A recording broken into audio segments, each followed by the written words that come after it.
So I just want to talk in this video about how we move off that ball. So you've just played the absolute perfect 2-all boast. You've got your opponent on their heels from playing the straight drive, and you've decided that now is the time to play that 2-all boast. You've whipped it in late off the top of the bounce on the close to almost the second bounce, and off that ball now it's super important that you have that first step and rhythm and flow off the shot out of the back corner. So it's really about hitting that 2-all boast and moving with the swing up to the tee. So you're almost able to get off that tee, out of that corner in 1 step, 2 step, and you're back on the tee.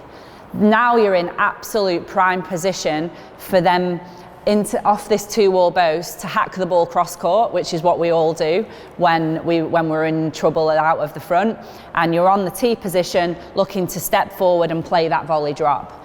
Now, just going into a little bit of detail, not only have you created yourself a little bit of extra time here on the tee because you've flowed and moved out of that forehand back corner so smoothly and quickly, you're now able to calmly, both mentally and physically, look to really take that forehand volley drop on.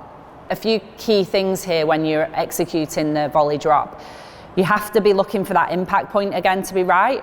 You always want to step forward onto the ball. The more you let the ball come into you, you're here, you're closer, you start to get edgy, the ball is dropping, the pace is dropping, it's so hard. You're in a position on this tee to step forward, meet the ball, nice open racket face.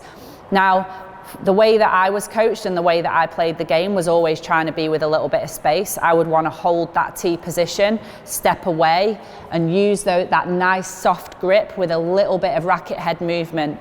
And the racket head is always looking to be slightly above the ball. And what that allows is almost like a falling action into the front corner. So when you see the best players in the world do this, Noor El Shabini just springs to mind. The ball is almost setting off on her racket and you're thinking, wow, that's going to be quite high on the front wall. But as it hits the front wall, the margin for error is really there. Really good margin for error on the tin, but as it hits, it drops.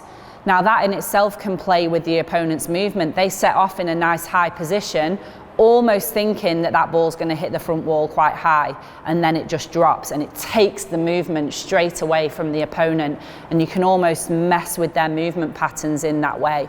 So very different to allowing the ball to come in, hitting soft, touching it with the hands, allowing it to boing off the string is a very different action to getting the ball falling into the racket. And then on the back of that, step back to the tee, calm and relaxed again. If the ball comes back, you're ready to put it into another corner.